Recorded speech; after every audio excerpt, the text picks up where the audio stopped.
कि एक तरह से एक युग का अंत हुआ और समझिए तो झारखंड से उसकी आत्मा चली गई। किसी भी वो एक ऐसा नेता थे कि किसी भी दल के हैं कोई मतलब नहीं, अगर आप उनके पास कोई समस्या लेके आए हैं तो आपका काम होना है। और यहीं से उन्होंने लड़ना सीखा, यहीं से उन्होंने जो है आंदोलन करना सीखा, यहीं से उन्होंने साहूकारों को महाजनों को खदेड़ना सीखा। अभी हमारी मौजूदगी नेमरा गांव में है और ये वही गांव है जहां पर 11 जनवरी 1944 को शिबू सोरेन जी का जन्म हुआ। इसी घर में जन्म हुआ था। ये घर अभी देख रहे हैं कि ये मॉडिफाई हो चुका है, लेकिन ये घर पहले ऐसा नहीं था। इसी घर में जो है आज से 81 वर्ष पहले गुरुजी का जन्म हुआ। इसी घर में गुरुजी जो है पले बड़े और यहीं से जो है वो साहूकारों से महाजनों से लड़ना सीखे। आप तस्वीरों में देख सकते हैं कि क्या माहौल है, क्या मंजर है। आइए हम लोग गांव जो घर में कुछ लोग हैं उनसे बातचीत करते हैं और जानने का प्रयास करते हैं कि यहाँ का माहौल क्या है। तो ये गुरुजी का घर है, ये पैतृक गांव है और ये पैतृक घर भी है। इसी घर में गुरुजी का जन्म हुआ था और यहीं से उन्होंने लड़ना सीखा, यहीं से उन्होंने जो है आंदोलन करना सीखा, यहीं से उन्होंने साहूकारों को महाजनों को खदेड़ना सीखा। दादा झारखंडी जोहार रहेगा। जोहार जोहार। दादा क्या कहिएगा, आज का दिन जो है ऐसा है कि पूरा झारखंड रो रहा है, तमाम लोग जो है दुख में है, मरमाहत है, पूरा नेमरा गांव में जो है सन्नाटा छाया हुआ है। क्या कहिएगा?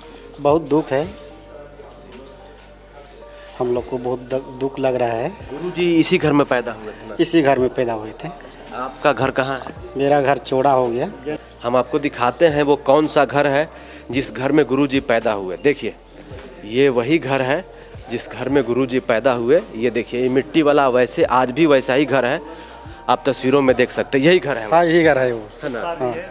पुराना घर है। किधर उस पर किस है, उस पर भी था। अच्छा उस हाँ, पर इधर इधर देखिए। तो ये बताइए कि गुरुजी के जाने से जो है झारखंड को कितना मतलब क्षति होगा? बहुत से बहुत दुख लग रहा है। छाती तो नहीं होगा अभी, मतलब कि सीएम अभी है हेमंत जी, वो संभालेंगे।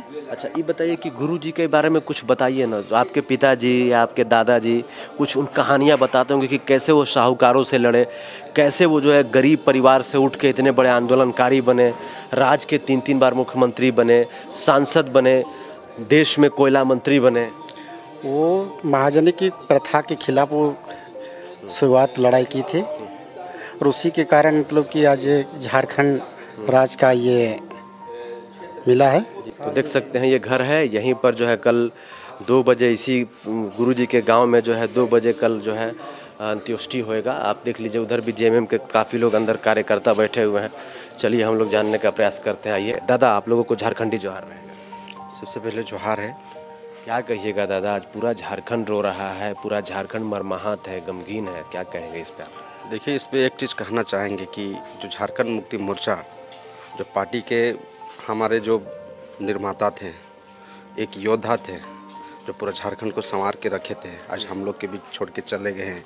पूरा झारखंड वासी उनके लिए हम लोग निराश हैं, उनके बिना उदास है। आज ये पूरा नेमरा गांव जहां उनका पैतृक गांव है, हम लोग वहां पर आए हुए हैं। ये पूरा गांव उनके लिए पूरा सूना पड़ा हुआ है, पूरा झारखंड उनके लिए सूना पड़ा है।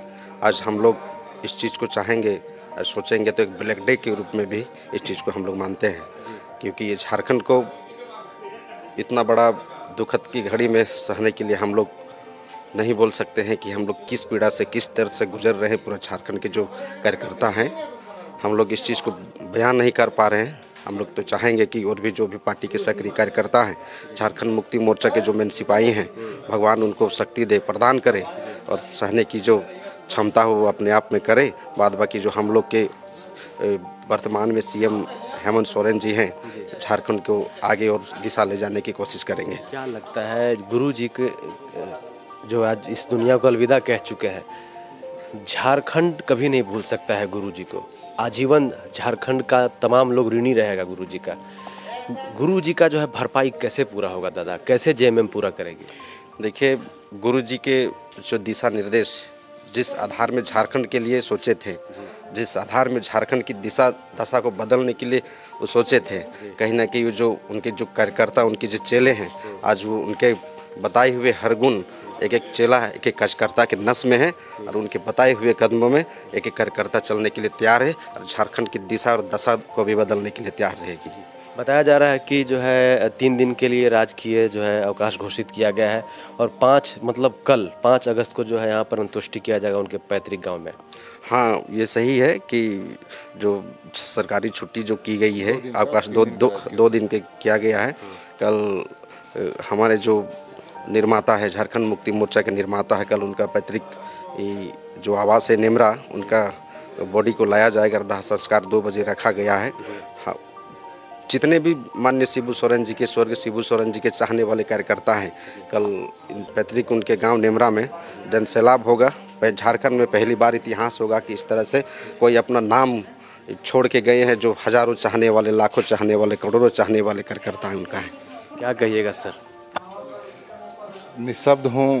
कहना चाहूँगा कि एक तरह से एक युग का अंत हुआ और समझिए तो झारखंड से उसकी आत्मा चली गई छोड़ के, यही है। और जो करके गए हैं गुरु जी को, इसको कभी भूला नहीं जाएगा। और उन्होंने झारखंड का निर्माता है, समझिए का निर्माता है। और वो जो सिखा के गए अपने कार्यकर्ताओं को, जो हर एक शिबू सोरेन को खड़ा करके गए हैं वो तो, और माननीय हेमंत सोरेन जी भी संभाल लेंगे और हमारी संवेदनाएं उस परिवार के साथ है। धन्यवाद। तो घर के पीछे हम लोग आ गए हैं और इस घर में देख लीजिए कुआं था। आप अगर झारखंडी हैं, अगर आप पुराने चीज़ों को समझते हैं तो आपको पता होगा कि पहले लोगों के घर में नल नहीं हुआ करता था। लोग कुआं से, चुआं से नदी का पानी पीते थे। तो ये कुआं था, इसी का पानी जो है गुरुजी, उनका पूरा परिवार पिया करता था। आप तस्वीरों में देख सकते हैं, उनके घर के पीछे है। और यहाँ पर जो है अभी कुछ लोग हैं, काम चल रहा है क्योंकि कल जो है अंत्येष्टि का कार्यक्रम है 2 बजे, क्योंकि इस घर में उनके परिवार वाले लोग रहते हैं, क्योंकि गुरुजी मोस्टली रांची में रहते हैं। हम लोग आगे चलते हैं और दिखाने का प्रयास करते हैं।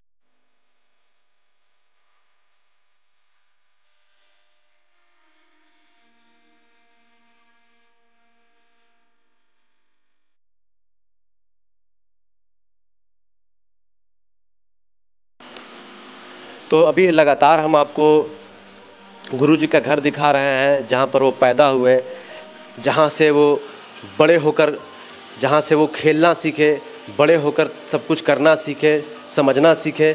और इस जगह पर जहाँ पर हम लोग खड़े हैं, यहाँ पर गुरुजी जनता दरबार लगाते थे। गरीबों की समस्या का समाधान जो है यहाँ पे बैठ के करते थे। ये जो आप तस्वीर देख रहे हैं, तो गुरुजी के बारे में और हम लोग जानते हैं कि वो कैसे कैसे यहाँ पे काम करते थे, कैसा उनका दिनचर्या था। तो ये जो है गुरुजी यहाँ पर एक जनता दरबार लगाते थे। बिल्कुल जनता दरबार लगाते थे। जब भी वो नेमरा आते थे, ज़्यादातर तो दुमका रहे हैं, लेकिन जब भी यहाँ आते थे, लोग यहाँ आते थे, उनके पास में सारी समस्या को लेके यहाँ बैठते थे लोग। अंदर में भी जगह है, बैठने का जगह बना हुआ है।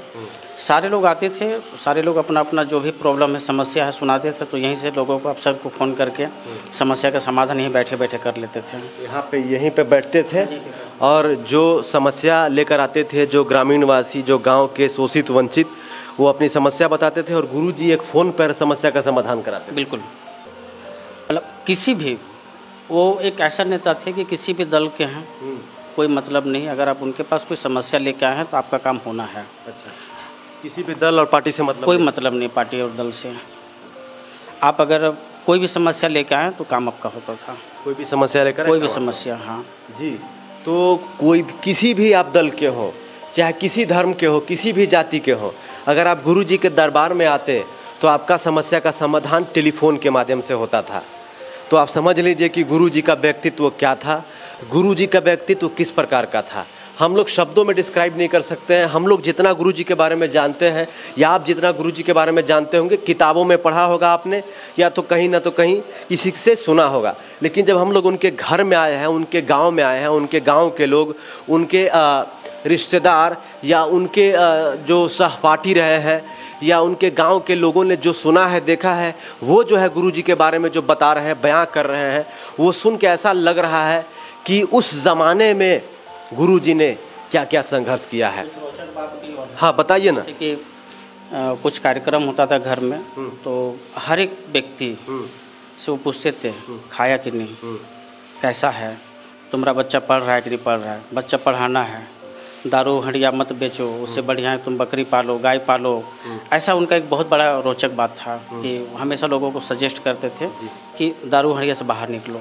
हमेशा से इनका दूरगामी सोच था कि पढ़ाई पे जोर दो, पढ़ाई पे जोर देना है, खेती बाड़ी पे जोर दो, ठीक है, और दारू हड़िया से हमेशा दूरी बनाओ। ये हमारे समाज के लिए बहुत घातक चीज़ है, ये हमें सब मैसेज देते थे जी। तो जैसा कि मैंने आपको बताया कि गुरुजी का परिवार जो है पढ़ा लिखा था। गुरुजी के पिताजी जो थे सोना सोबरम जी, वो भी पढ़े लिखे थे, वो एक स्कूल में शिक्षक थे। पढ़ाई का पूरी तरीके से माहौल था, इसीलिए गुरुजी पढ़ाई के मोल को समझते थे। इसीलिए गांव के आदिवासियों को, गांव के तमाम लोगों को कहते थे कि आप लोग जो है पढ़ाई कीजिए, पढ़ाई करके पढ़ाई कीजिएगा तभी भलाई होगा। बाकी आगे हम आपको रिपोर्ट दिखाएंगे, बने रहिए हमारे साथ। तो जो गुरुजी का पैतृक गांव है और उस गांव में घर बना हुआ है, इसी घर में पैदा हुए हैं, मैंने आपको इंट्रो में ही बताया। तो उसी घर के छत पे हम लोग आ गए हैं। पहले ये छत नहीं हुआ करता था। जब गुरुजी सांसद बने, विधायक बने, उसके बाद से घर ये रेनोवेट हुआ है। पहले मिट्टी का घर था। तो उस घर के छत पे हम लोग आ गए हैं। अब छत से देख लीजिए कि ये कितना मनमोहक और सुंदर दृश्य है। ये पहाड़ों के बीचों बीच में ये नेमरा गांव बसा हुआ है।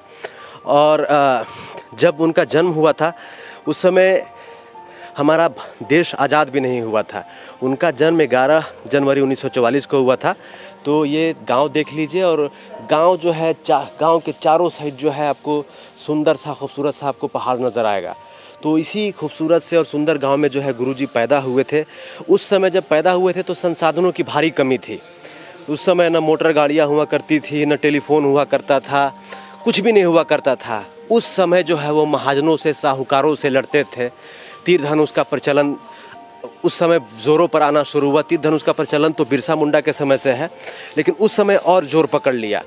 इसीलिए जो है गुरुजी के जाने के बाद आज पूरा झारखंड मरमाहत है, पूरा झारखंड रो रहा है। और देश में जितनी भी पार्टियां हैं, चाहे किसी भी दल के नेता हो, तमाम लोग जो है आज दुख हैं। और लोग जो है ट्विटर के माध्यम से, एक्स के माध्यम से, अलग अलग सोशल मीडिया प्लेटफॉर्म से जो है गुरुजी को याद कर रहे हैं, उनको जो है श्रद्धांजलि दे रहे हैं। एक दादा हैं, इनसे बात करते हैं। दादा, क्या नाम हुआ आपका? सुनील करमाली। कहाँ के रहने वाले हैं? बस यही गोला के रहने वाले। गोला के रहने वाले हैं। तो ये गुरुजी का पैतृक गांव है और उनके घर के छत पे हम लोग हैं। जी बिल्कुल। उनके बारे में कुछ बताइए ना, आप लोग इस क्षेत्र के लोग हैं, कि कैसे वो शुरुआत की, कैसा उनका जीवन था? बहुत छोटे थे उस समय से गुरुजी का नाम हम लोग सुने हैं, और काफ़ी प्रेरणा भी मिलती है कि आदिवासी का एक बहुत बड़ा नेता थे। और हम भी आदिवासी परिवार से बिलोंग करते हैं, तो हम लोग आज ऐसा महसूस कर रहे हैं कि आज हम लोग बहुत बड़ा कुछ हम लोग खोए हैं। क्योंकि आदिवासी के हित के लिए या पूरे समाज के हित के लिए बहुत काम किए हैं। और जहाँ तक उनके संघर्ष की बात है, तो बचपन से ही वो स्कूल में जब पढ़ाई करते थे, उसी समय से उनका पिताजी का देहांत हो जाता है। देहांत हो जाता है क्या, वो हत्या हो जाती है। तो उसके बाद से उनकी जो संघर्ष है वो शुरू हो जाती है। और उनका संघर्ष छोटा मोटा संघर्ष नहीं था, एक आम आदमी वो संघर्ष को नहीं कर सकता है। तो उनसे हम लोग बहुत कुछ सीखे भी हैं, बहुत कुछ उनके बारे में हम लोग धीरे धीरे जानना जब शुरू किए, तो हम लोग यही जानते हैं कि पूरे भारतवर्ष में एक आदिवासी का एक बड़ा चेहरा थे, बड़ा नेता थे, और एक लीड करने का क्षमता उनके पास बहुत ज़्यादा था। जिस तरह झारखंड अलग राज्य का जो अग्रणी नेता थे, लड़ाई लड़के झारखंड अलग राज्य को दिए, संभालने का काम किए। और उनका बहुत अच्छा मैसेज भी था कि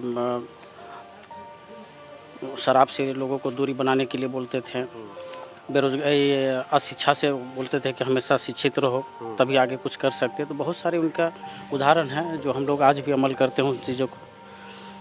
जो है आज इस दुनिया को अलविदा कह चुके हैं गुरुजी। उनके जाने के बाद जो आदिवासी समुदाय है वो अपने आप को कहाँ देखेगा? देखिए, वो उनके नाम से ही ना लोग एक तरह के, उनका नाम सुनने के बाद लोगों के अंदर एक एनर्जी आ जाती थी कि गुरुजी। मैं बताना चाहता हूँ, गुरुजी नाम बोलने ही से एक मतलब कि कैसा है ना कि किसी भी कौम का आदमी हो मैटर नहीं करता है। गुरुजी को जो आइडेंटिफाई हम लोग जो किए हैं आज तक, गुरुजी का नाम ही एक शरीर के आपके अंदर ऊर्जा ला देता है, खून में एक बौखलाहट ऊर्जा ले आता है। ये नाम था उनका, एक ब्रांड है झारखंड के या पूरे देश के बोलिए तो एक आदिवासी चेहरा में ब्रांड थे। और उन्होंने उस समय संघर्ष किया जब नहीं संसाधन था, नहीं कोई संसाधन, कुछ भी था ही नहीं। आज तो मान लीजिए कि हर शख्स के पास टेलीफोन है, हर जगह सड़कें बनी हुई है, बिजली है, पानी है, तमाम सुविधाएं हैं। उस समय तो कुछ भी नहीं था। आपको मैं बता दूं कि उनके यहाँ पे एक डिमरा स्कूल है, वहाँ से उनकी प्रारंभिक शिक्षा शुरू हुई थी। उसके बाद एक गोला हाई स्कूल है, वहाँ से जो मैट्रिक पास किए। यहाँ से गोला और ये नेमरा की दूरी लगभग अगर आप किलोमीटर से नापेंगे तो लगभग 28-30 किलोमीटर की दूरी है। यहाँ से उनका पैदल आना जाना ये एक बहुत 28-30 मतलब 30-60 किलोमीटर रोज पैदल आते जाते नहीं थे, वहाँ रुकते थे। लेकिन ये संघर्ष यही है, दूरी वही है। आज लोग 5 किलोमीटर पैदल नहीं चलते। एक रास्ता है इस कोना पे, वहाँ से वो पहाड़ के नीचे उनके फादर का समाधि बना हुआ है, वहीं से एक रास्ता था, अंदर अंदर जंगल वो गोला जाते थे। तो जंगल जो है नेमरा से गोला पैदल जाते थे, क्योंकि उस समय संसाधन नहीं, कोई संसाधन नहीं, बिल्कुल कोई संसाधन से बहुत दूर है नेमरा था। तो इसीलिए लोग उनको कहते हैं कि ये प्रेरणा है हमारे लिए, हमारे आदिवासी समाज के लिए बहुत बड़े नेता थे। और बताइए ना, जैसे मान लीजिए कि नेमरा से 28 किलोमीटर पैदल जाते थे गोला, आज 2 किलोमीटर इंसान पैदल नहीं चल पाता है आज के डेट में। और बताया जाता है कि हमने कुछ लोगों से बातचीत किया गांव में, तो बोले कि जब साहूकारों महाजनों के पास तो पैसा हुआ करता था, तो उस समय जब आंदोलन छिड़े ये, तो जब इनके पास पुलिस आती थी तो बड़ा टॉर्चर करती थी। तो ये जो है कभी कभी औरत बन के घर से भागते। बिल्कुल ये सत्य है।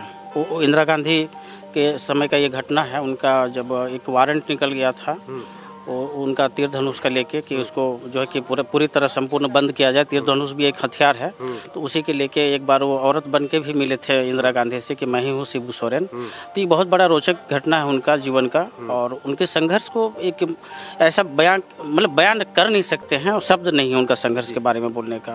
मतलब हम लोग भी मरमाहत हैं आज, मतलब सुबह ही जैसे हम लोग सुबह उठे और अचानक न्यूज़ सुने तो मतलब ऐसा लगा कि हम लोग बहुत बड़ा कुछ खो दिए आज।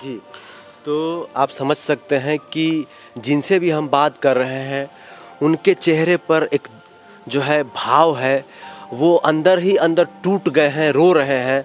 और जिनसे भी हम बातचीत कर रहे हैं नेमरा में आके, इस गांव के चाहे बच्चे हों या बुजुर्ग हों, सभी लोग जो है उनके बारे में कुछ न कुछ बता रहे हैं, और ऐसी बातें बता रहे हैं जिसको सुनने के बाद आप कहेंगे कि आखिर उस ज़माने में ये कैसे संभव था, लेकिन गुरुजी ने संभव किया था। आप सोचिए कि उनके घर से मतलब नेमरा से गोला की दूरी 28 से 30 किलोमीटर है, और नेमरा से गोला वो जो 28 से 30 किलोमीटर पैदल जंगल के बीचों बीच होकर जो है यात्रा करते थे। तो आप समझिए कि वो कितना संघर्ष किए हैं। बाकी आगे हम लोग और रिपोर्ट दिखाएंगे, लगातार हम लोग बने हुए हैं नेमरा में। आपको वीडियो कैसा लगा आप कमेंट के थ्रू बताइए। झारखंडी जोहार रहेगा आपको।